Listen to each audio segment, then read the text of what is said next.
Good evening. Excuse me. This is Rob Bell, and this is Getting the Record Straight. Um, we're dealing with our Black Rock Soul segment again, and want to get into talking about some music. Excuse me, but as I have to say, I don't, I don't think I'm coming down with anything. I just ate, and there's some phlegm in my throat. But as I've been saying the last few days, please be safe. This virus thing is out there.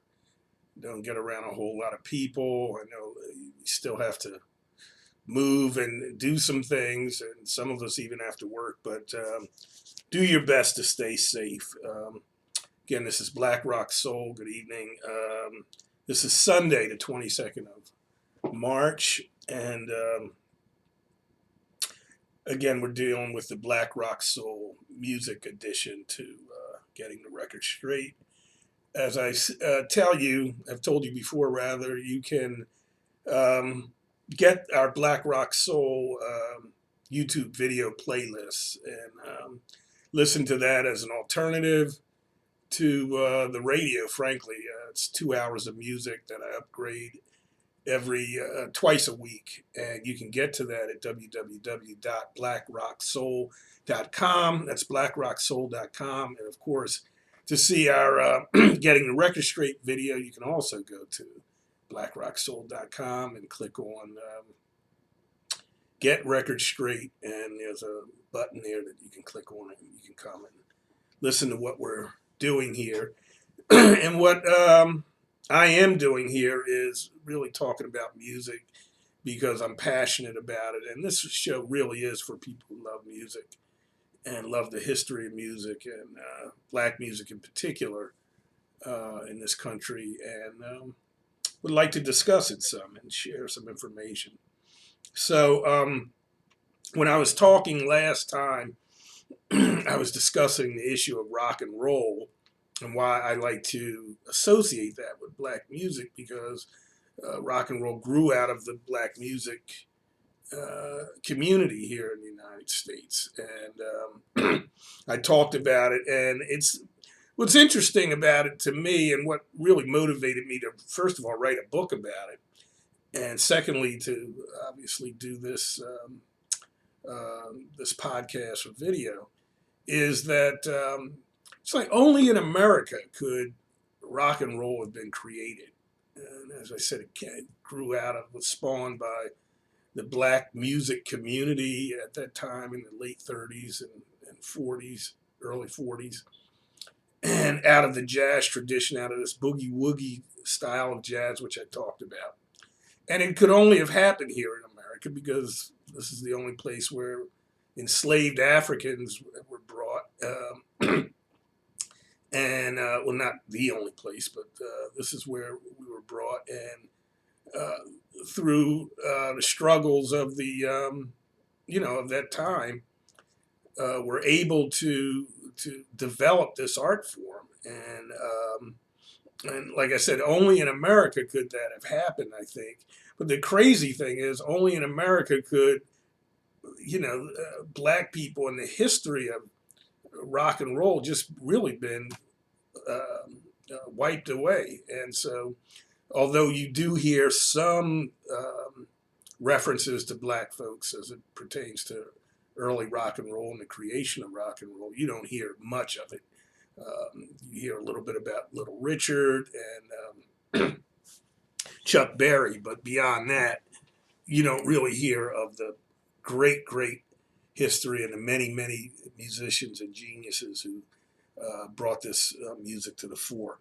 So anyway, when I talked last time, I spoke about how rock and roll grew out of the boogie woogie jazz style, and so the main style or genre that came out of that was the jump blues, which was, for all intents and purposes, the first rock and roll. But there were other styles at that time, and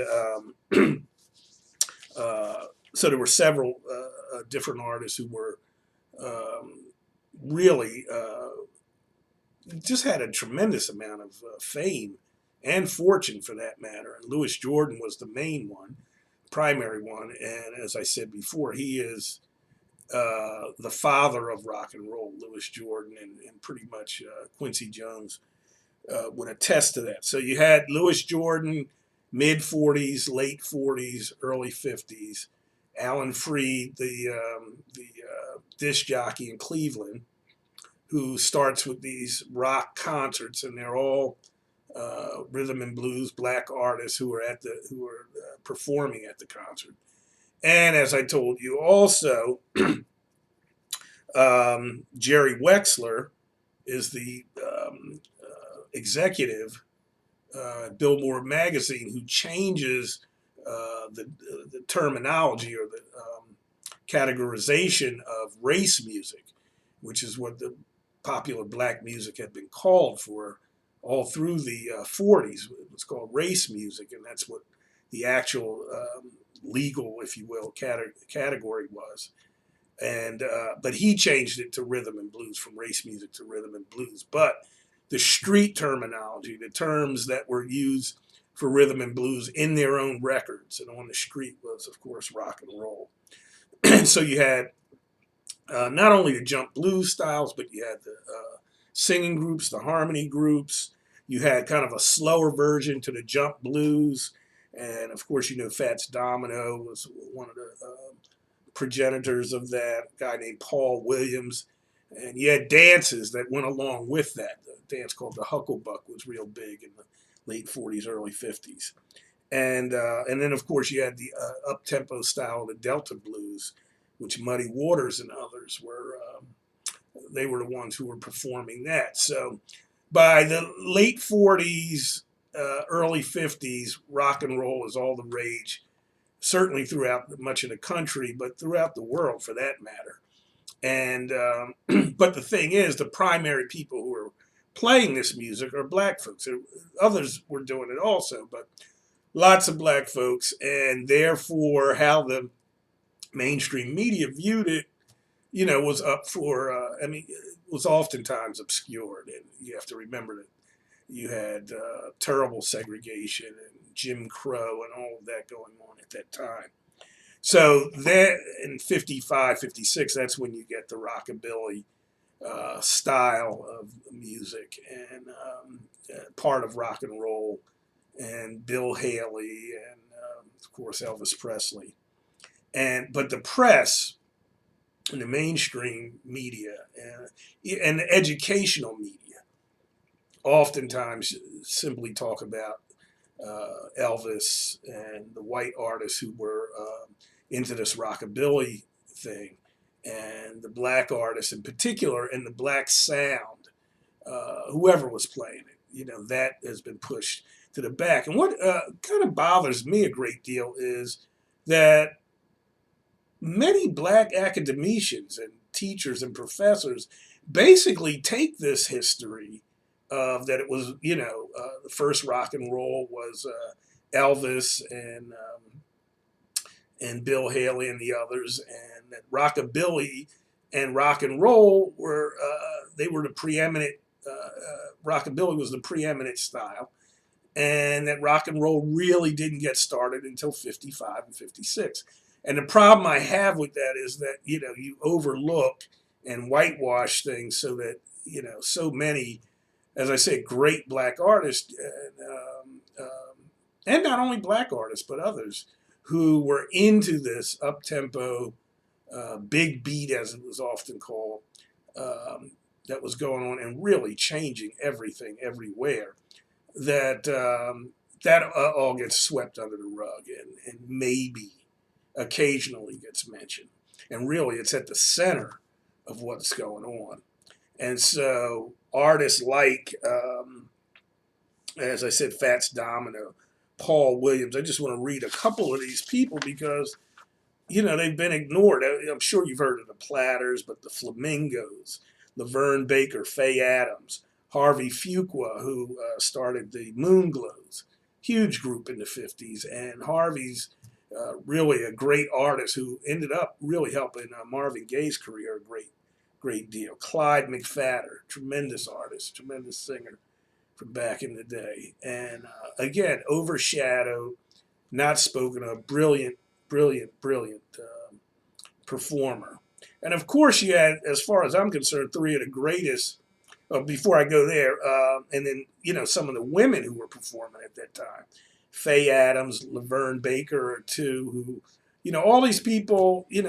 Take some time and look it up if you're into the history of rock and roll and black music and American music. Again, Laverne Baker and Faye Adams were huge at that time. Again, in the mid '50s, and as I was going to say, and then the three big, great geniuses of that time who would carry on into the '60s, but were huge in the '50s, and that's of course Ray Charles, Sam Cooke, and Jackie Wilson. And I could go into a lot about them, but to talk about rock and roll, to talk about American music, to talk about black music in the '50s, and not talk about these people, and in particular Ray Charles, Sam Cooke, and Jackie Wilson. I mean, they're just three of the greatest artists that ever lived. And I follow this stuff, and I've read many articles and seen documentaries and what have you.